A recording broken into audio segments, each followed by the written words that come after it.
Viewers, welcome back to my YouTube channel.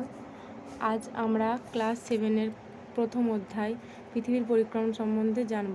আমরা আগের ভিডিওতে কিছুটা পড়েছি, বাকিটা আজ পড়ব। চলো শুরু করা যাক।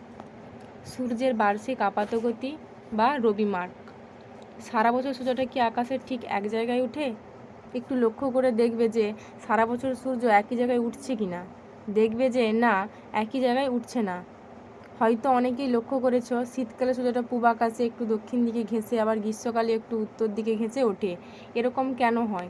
সূর্যের আপাতগতি অর্থাৎ আপাতভাবে যা মনে হয় কিন্তু বাস্তবে তা ঘটে না।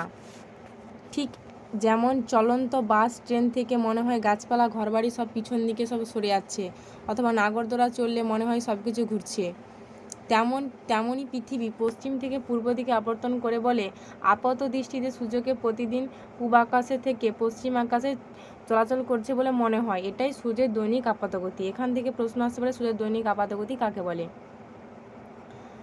হেলানো অক্ষের জন্য পৃথিবী কক্ষপথে এমন কাত হয়ে ঘোরে যে বছরের বিভিন্ন সময় পৃথিবী বিষুবরেখা, কর্কটক্রান্তি রেখা এবং মকরক্রান্তি রেখা সূর্য লম্বরাশি পড়ে।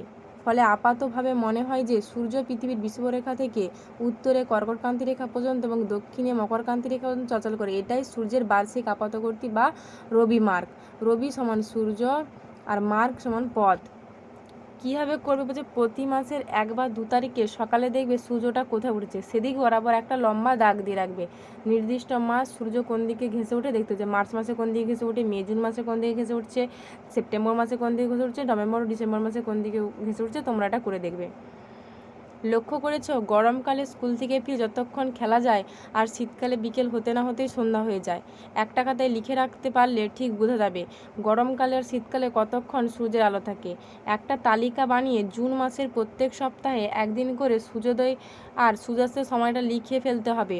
আবার ডিসেম্বর মাসেও প্রত্যেক সপ্তাহের একদিন করে লিখে ফেলতে পারলে নিজেই বুঝতে পারবে গরমকাল আর শীতকালে কতটা ছোট বড় হয় দিন রাত। এখানে অনেকগুলো তারিখ দেওয়া আছে, যেমন 22শে মার্চ, 22শে ডিসেম্বর, 21শে মার্চ, 21শে জুন, 23শে ডিসেম্বর। বলছে বছরের 2টো দিন 21শে মার্চ এবং 23শে সেপ্টেম্বর বিষুবরেখায় সোজাসুজি লম্বভাবে পড়ে। আরও 2টো দিন 21শে জুন কর্কটক্রান্তি রেখা এবং 22শে ডিসেম্বর মকরক্রান্তি রেখায় সূর্যের লম্বরাশি পড়ে। 22শে ডিসেম্বর থেকে 21শে জুন পর্যন্ত 6 মাস ধরে সূর্যের উত্তরমুখী আপাতগতিকে বলা হয় উত্তরায়ণ, আর দক্ষিণায়ন বলা হয়। একইভাবে 21শে জুন থেকে 22শে ডিসেম্বর পর্যন্ত 6 মাস ধরে সূর্যের দক্ষিণমুখী আপাতগতি হলো দক্ষিণায়ন। তাহলে এখান থেকে দুটো প্রশ্ন আসতে পারে, উত্তরায়ণ কাকে বলে, দক্ষিণায়ন কাকে বলে। বলছে উত্তর গোলার্ধে বসন্তকাল। পৃথিবী তার কক্ষপথে ঘুরতে ঘুরতে 21শে মার্চ তারিখে এমন একটা জায়গায় চলে আসে যে বিষুবরেখা লম্বভাবে সোজাসুজি পড়ে। এই দিন পৃথিবী উত্তর মেরু থেকে দক্ষিণ মেরু পর্যন্ত সর্বত্রই দিনরাত্রি সমান, অর্থাৎ 12 ঘন্টা দিন এবং 12 ঘন্টা রাত হয়। সব জায়গায় স্থানীয় সময় অনুযায়ী সকাল 6টায় সূর্য ওঠে এবং সন্ধ্যা 6টায় অস্ত যায়। এই ঘটনাকে বিষুব বলে। বিষুব কথার অর্থ কি? বিষুব কথার অর্থ হলো সমান দিন ও রাত্রি। এখানে হচ্ছে বলো তো, সূর্যের বার্ষিক আপাতগতি দিন রাতের ছোট বড় হওয়া ঋতু পরিবর্তন কী কারণে হয়? বলছে নিচের বিকল্পগুলির মধ্যে ঠিক উত্তরটি হচ্ছে না। পৃথিবীর উপত্যকার কক্ষপথ, পৃথিবীর হেলানো অক্ষ, আবর্তন ও পরিক্রমণ গতি। এখানে সবকটিই ঠিক হবে। বলছে বাংলা ক্যালেন্ডার দেখেছো? আমাদের দেশে 6টা ঋতু, কিন্তু নিরক্ষীয় অঞ্চল এবং মেরু অঞ্চলে ছাড়া সারা পৃথিবীতে গ্রীষ্ম, শরৎ, শীত, বসন্ত এই 4টি ঋতুই প্রধান। আমাদের দেশে গ্রীষ্মের পরে বর্ষা, শরতের পরে কিছুদিনের জন্য হেমন্তকাল আসে। গ্রীষ্ম, বর্ষা, শীত এই 3টে ঋতু আমাদের দেশে অন্য ঋতুগুলির থেকে অনেক বেশি দিন থাকে। পরবর্তী পৃষ্ঠায় কিছু দিন এবং রাত প্রায় সমান হয় এই সময় মার্চ এপ্রিল মাসে আবহাওয়াটা থাকে গরম ঠান্ডার মাঝামাঝি। উত্তর গোলার্ধে এই সময় বসন্তকাল, তাই 21শে মার্চের বিষুবকে উত্তর গোলার্ধে বলা হয় বসন্তকালীন বিষুব, মহাবিষুব। তাহলে আমরা এখান থেকে বলতে পারি বসন্তকালীন বিষুব বা মহাবিষুব কাকে বলে? 21শে মার্চ বিষুবকে উত্তর গোলার্ধে বসন্তকালীন বিষুব বা মহাবিষুব বলা হয়। উত্তর গোলার্ধে গ্রীষ্মকাল। 21শে মার্চে এর বিষুবের পর থেকে পৃথিবী ধীরে ধীরে এমন একটা জায়গায় আসতে থাকে যখন সূর্যরশ্মি ক্রমশ উত্তর গোলার্ধে লম্বভাবে পড়তে থাকে। এর ফলে উত্তর গোলার্ধে ক্রমশ দিন বড়, 12 ঘন্টার বেশি হয়, আর রাত ছোট হয়, 12 ঘন্টার কম হতে থাকে। সূর্যের উত্তরণে এই সময়টা উত্তর গোলার্ধে গ্রীষ্মকাল হয়। যে সংক্রান্তি তখন এবং এখন বছরের সবথেকে বড় আর সবথেকে ছোট দিন দুটো প্রাচীনকাল থেকে বিভিন্ন কারণে বছর গণনা শস্য রোপণ গুরুত্বপূর্ণ ছিল। এখনও ভারত, আয়ারল্যান্ড, চীন, দক্ষিণ আমেরিকায় সংক্রান্তি উপলক্ষে বিভিন্ন ধর্মীয় ও সাংস্কৃতিক অনুষ্ঠান অনুষ্ঠিত, যেমন আমাদের এখানে মকর সংক্রান্তির অনুষ্ঠান হয়। 21শে জুন পৃথিবী নিজ কক্ষপথে এমন একটা জায়গায় আসে যে উত্তর গোলার্ধে কর্কটক্রান্তি রেখায় 23.12 উত্তর অক্ষরেখার ওপর লম্বভাবে সুরশ্রী পড়ে। এই দিন উত্তর গোলার্ধের দিন সবথেকে বড় আর দক্ষিণ গোলার্ধের সবথেকে ছোট। সুমেরুবৃত্ত 24 ঘন্টায় সূর্যকে দেখা যায় আর কুমেরুবৃত্তে 24 ঘন্টায় অন্ধকার হয়। 21শে জুন কর্কট সংক্রান্তি বলা হয় 21শে জুনকে। পরবর্তী পৃষ্ঠে আছে উত্তর গোলার্ধের শরৎকাল। বলছে 21শে জুনের পর সূর্যের দক্ষিণায়ন শুরু হয়। সূর্যের লম্ব রাশি ক্রমশ বিষুবরেখার দিকে সরতে থাকে। 23শে সেপ্টেম্বর তারিখে কক্ষপথে পৃথিবী এমন একটা অবস্থানে আসে যে বিষুবরেখায় সূর্যের লম্ব রশ্মি পড়ে, ফলে উত্তর মেরু থেকে দক্ষিণ মেরু পর্যন্ত সর্বত্র দিন রাত সমান হয়। 21শে মার্চের মতো এই দিনটাও বিষুব। এই সময় সেপ্টেম্বর অক্টোবর মাস আবহাওয়া ঠান্ডা গরমের মাঝামাঝি থাকে। উত্তর গোলার্ধে এই সময় শরৎকাল। এই কারণে 23শে সেপ্টেম্বর বিষুবকে কী বলা হয়? শরৎকালীন বিষুব বা জলবিষুব বলা হয়। এখান থেকে প্রশ্ন আসতে পারে শরৎকালীন বিষুব, জলবিষুব কাকে বলা হয়? উত্তর গোলার্ধে শীতকাল। 23শে সেপ্টেম্বরের পর থেকে পৃথিবী ধীরে ধীরে এমন একটা অবস্থানে আসে যখন সূর্যের লম্বরাশি ক্রমশ দক্ষিণ গোলার্ধে পড়তে থাকে, ফলে দক্ষিণ গোলার্ধে দিন বড় আর রাত ছোট হতে থাকে। সূর্যের দক্ষিণায়নের সময়টায় উত্তর গোলার্ধে শীতকাল আর দক্ষিণ গোলার্ধে গ্রীষ্মকাল। এখানে মকর সংক্রান্তির ছবি দিয়ে আছে। তাহলে যে 22শে ডিসেম্বর পৃথিবী কক্ষপথের এমন অবস্থানে আছে যে দক্ষিণ গোলার্ধে মকর ক্রান্তি রেখায় উপরে সূর্যের লম্বরশ্মি পড়ে। এই দিন দক্ষিণ গোলার্ধের দিন সবথেকে বড় আর উত্তর গোলার্ধের দিন সবথেকে ছোট হয়। কুমেরুবৃত্ত 24 ঘন্টায় সূর্যকে দেখা যায় আর সুমেরুবৃত্তে 24 ঘন্টায় অন্ধকার থাকে। তাই 22শে ডিসেম্বরকে বলা হয় মকর সংক্রান্তি। বলছে বড়দিন কি আসলে বড়দিন? অর্থাৎ আমরা যে 25শে ডিসেম্বর যীশুখ্রিস্টের জন্মদিনে কেক কাটি, পিকনিক করি এবং সেদিন বড়দিন হিসেবে উদযাপন করি, নানান অনুষ্ঠান করি, এই যে 25শে ডিসেম্বর যাকে আমরা বড়দিন বলি, সেটা কি আদৌ বড়দিন? এখানে বলা হয়েছে যে খেয়াল করেছ, বড়দিন যা যীশুখ্রিস্টের জন্মদিন 25শে ডিসেম্বর, 22শে ডিসেম্বর মকর সংক্রান্তির কয়েকদিন পরেই আসলে ওই সময় থেকে উত্তর গোলার্ধে আবার দিন বড় তো শুরু করে। তাহলে উত্তর গোলার্ধে বড়দিন কি আসলে বড়দিন? আসলে না, উত্তর গোলার্ধে বড়দিন আসলে 21শে জুন। এটা হলো কর্কট সংক্রান্তি। তাহলে 25শে ডিসেম্বর কিন্তু সময়গত দিক থেকে আদৌ বড়দিন নয়। দক্ষিণ গোলার্ধে বড়দিন যদি আমরা জানতে চাই, দক্ষিণ গোলার্ধে বড়দিন হচ্ছে 22শে ডিসেম্বর। এক হচ্ছে আলোকিত রাত্রি, অন্ধকার দিন। বলছে এখানে আমরা একটা নতুন তথ্য জানবো। দেখো, আমরা জন্মলগ্ন থেকে মৃত্যু পর্যন্ত জেনে আসছি সকালে সূর্য ওঠে এবং সন্ধ্যাবেলা অস্ত যাচ্ছে। তাহলে তো প্রকৃতির যে এই বদল, এর সাথে আমরা পরিচিত, যে রাত হলেই অন্ধকার হয় আর দিন হলেই আলো দেখা যায়। তবে পৃথিবীর এমন কিছু জায়গা রয়েছে যেখানে রাতের বেলায় সূর্যকে দেখা যায়, আবার দিনের বেলায় সূর্য ওঠে না, এমন জায়গা রয়েছে। তো সেটা কিভাবে সম্ভব? আসলে পৃথিবীর যে দুই মেরুবিন্দু রয়েছে, উত্তর মেরুবিন্দু ও দক্ষিণ মেরুবিন্দু, এই জায়গাগুলোতে সারা বছরই সূর্যরশ্মি তীর্যকভাবে পড়ে, অর্থাৎ বাঁকাভাবে সূর্যরশ্মি পড়ে। তো বছরের এমন এমন সময় আসে যে সময়ে মেরুগুলিতে বেশ কিছু মাস ধরে সূর্য অস্ত যায় না, দিগন্ত রেখায় সূর্যকে দেখা যায়। আবার বেশ কিছু মাস সূর্য ওঠেই না, অন্ধকার থাকে। অনেক দিন সেখানে অন্ধকার থাকে, দিনেও সূর্য ওঠে না। তো সেই নতুন তথ্যই আমরা এখানে জানবো। ছোটোবেলা থেকে আমরা দেখে এসেছি দিনের পর রাত আর রাতের পর দিন বাঁধা নিয়মে আসে আর যায়, কিন্তু দিনের আলো আর রাতের অন্ধকারের পালা বদলের ব্যাপারটা পৃথিবীর সব জায়গায় আমাদের প্রচলিত ধারণার সঙ্গে মেলে না। তাহলে কোন জায়গাগুলোতে মেলে না? পৃথিবীর যে মেরুবৃত্তগুলো রয়েছে, উত্তর মেরু ও দক্ষিণ মেরু, সেই জায়গাগুলোতে এই প্রচলিত ধারা মেলে না। কারণ পৃথিবীর দুই মেরুবৃত্ত সারা বছর সূর্যের আলো তির্যকভাবে পড়ে, অর্থাৎ বাঁকাভাবে পড়ে। পৃথিবীর দুই মেরুবৃত্তে 66.12 উত্তর এবং 66.12 দক্ষিণ অক্ষরেখা থেকে সুমেরু এবং কুমেরু সারা বছরই সূর্যের আলো তির্যকভাবে পড়ে। মার্চ থেকে জুলাই এই সময়টা উত্তর গোলার্ধের সুমেরু বৃত্তীয় অঞ্চলে সূর্য কখনোই দিগন্তের নিচ থেকে ওঠে না বা অস্ত যায় না। সূর্য প্রায় দিগন্তের সমান্তরালে আকাশের পূর্ব দিক থেকে পশ্চিম দিকে চলাচল করে।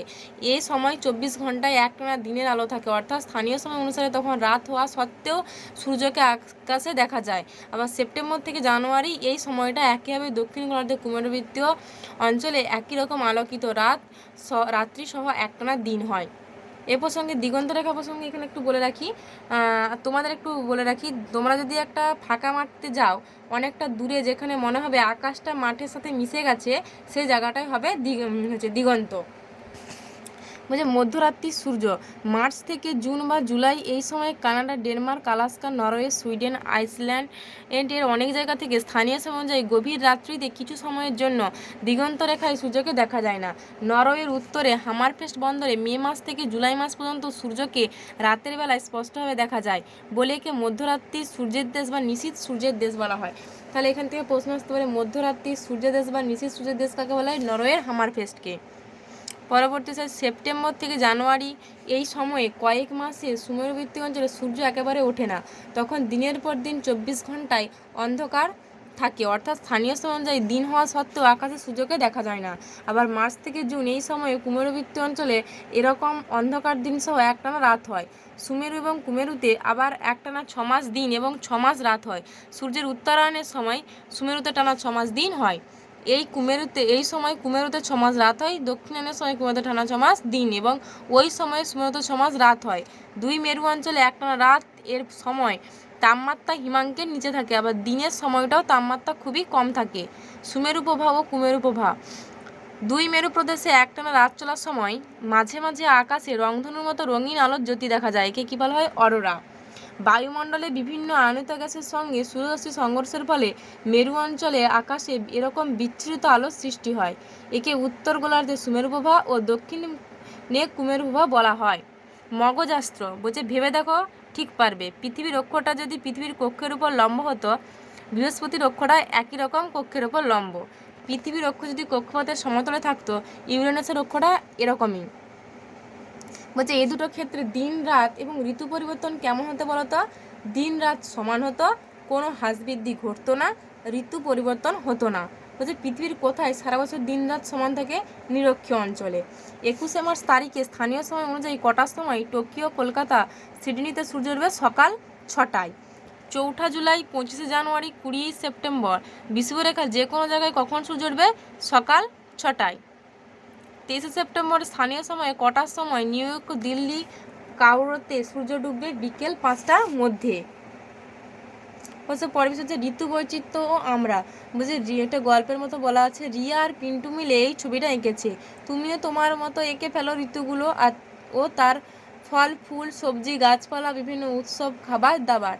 বলছে ঋতু বৈচিত্র্য প্রাচীনকাল থেকেই মানুষের কাছে খুবই গুরুত্বপূর্ণ, যেমন সময় গণনা, ক্যালেন্ডার তৈরি, কৃষিকাজ, অন্যান্য জীবিকা, বিভিন্ন সামাজিক ও ধর্মীয় উৎসব সবই ঋতু নির্ভর। উদ্ভিদ প্রাণীর সঠিক বৃদ্ধি, বিকাশ এবং প্রাকৃতিক ভারসাম্যের জন্যও ঋতু পরিবর্তন প্রয়োজন। সারা বছর ধরে ঋতুগুলোর যাওয়া আসার ফলে আমাদের জীবনে বৈচিত্র্য উৎসাহ আসে, যা আমাদের সংস্কৃতিকে আরও সমৃদ্ধ করে। বলছে ভেবে দেখেছো উত্তর আর দক্ষিণ গোলার্ধের ঋতুগুলো উল্টো। বিশেষ দিন উত্তর গোলার্ধ ঋতু অনুযায়ী ফল, ফুল, উৎসবের নাম, আর দক্ষিণ গোলার্ধ বলছে 21 মার্চ উত্তর গোলার্ধে দিনরাত্রি সমান হয়, বসন্তকাল বিরাজ করে, আর দক্ষিণ গোলার্ধে দিনরাত্রি সমান হয় আর হয় শরৎকাল বিরাজ করে। আর ফল ফুল হচ্ছে পলাশ, জলপাই, হোলি উৎসব। 21 জুন সবচেয়ে বড় দিন উত্তর গোলার্ধে গ্রীষ্মকাল বিরাজ করে, আর দক্ষিণ গোলার্ধের সবচেয়ে ছোট দিন 21 জুন আর শীতকাল হয়। এখানে ফল ফুল হচ্ছে জুঁই, বেল, রথযাত্রা আর জন্মাষ্টমী উৎসব পালিত হয়। 23 সেপ্টেম্বর উত্তর গোলার্ধে দিনরাত্রি সমান হয়, শরৎকাল হয়, শিউলি, কাশ ও আতা দুর্গাপূজা হয়, আর দক্ষিণ গোলার্ধে দিনরাত্রিও সমান হয়, বসন্তকাল হয়। 22 ডিসেম্বর সবচেয়ে ছোট দিন উত্তর গোলার্ধে আর শীতকাল বিরাজ করে, আর ফুল হচ্ছে গাঁদা, ডালিয়া, বড়দিন পালিত হয় উৎসব হিসেবে। আর দক্ষিণ গোলার্ধে সবচেয়ে বড় দিন 22 ডিসেম্বর, আর এখানে গ্রীষ্মকাল বিরাজ করে। মজার খেলা, শব্দ সন্ধান। উপর নিচ পাশাপাশি। সূর্যের আপাত বার্ষিক গতি। রবি মার্গ। পৃথিবী থেকে সূর্যের দূরত্ব সব থেকে কম হয় যে অবস্থানে? অনুসুর। পৃথিবী থেকে সূর্যের দূরত্ব সব থেকে বেশি থাকে যে অবস্থানে? অপসুর। এই বলের জন্য পৃথিবী সমস্ত কিছুকে নিজের দিকে আকর্ষণ করে, মধ্যাকর্ষণ। আর পাশাপাশি বলেছে মেরুপ্রভার অপর নাম অরোরা, সমান দিন ও রাত্রি, বিষুব। বার্ষিক গতির অপর নাম পরিক্রমণ গতি। উত্তর মেরুকে যা বলে? সুমেরু। যে বছরে 366টা দিন থাকে, অধিবর্ষ। বলছে হাতে কলমে। বলছে কোন কোন ঋতুতে বেশিরভাগ দিন নীল আকাশ দেখা দেয়? শীত ঋতু। কোন ঋতুতে মাঠের মাটি ফেটে যায়? গ্রীষ্ম। কোন ঋতুতে পুকুরগুলো জলে ভর্তি থাকে? বর্ষা। কোন কোন ঋতুতে বন্যার সম্ভাবনা থাকে? বর্ষা, শরৎ। কোন কোন ঋতুতে ডোবা, খাল, বিল ছেঁচে মাছ ধরা হয়? গ্রীষ্ম ঋতুতে। কোন ঋতুতে সূর্য পূর্ব আকাশে সব থেকে দক্ষিণে ঘেঁষে ওঠে? শীত ঋতু। কোন ঋতুতে দুপুর 12টায় ছায়ার দৈর্ঘ্য সবচেয়ে বেশি হয়? শীত ঋতু। কোন ঋতুতে খুব কোকিল ডাকে? বসন্ত ঋতু। উত্তর গোলার্ধে কোন ঋতুতে সব থেকে বড় দিন হয়? গ্রীষ্ম। 25শে ডিসেম্বর বড়দিন দক্ষিণ গোলার্ধে গরম না ঠান্ডা? গরম। বিজ্ঞানীরা আন্টার্কটিকা মহাদেশ অভিযানে ডিসেম্বর মাসে কেন যান? কারণ তুলনামূলকভাবে ঠান্ডা তখন কম থাকে। জুলাই না জানুয়ারি কোন মাসে আমরা সূর্যের বেশি কাছে আসি? জানুয়ারি মাস। আজ এই পর্যন্ত। পরবর্তী ভিডিওর জন্য চ্যানেলটি সাবস্ক্রাইব করে দাও।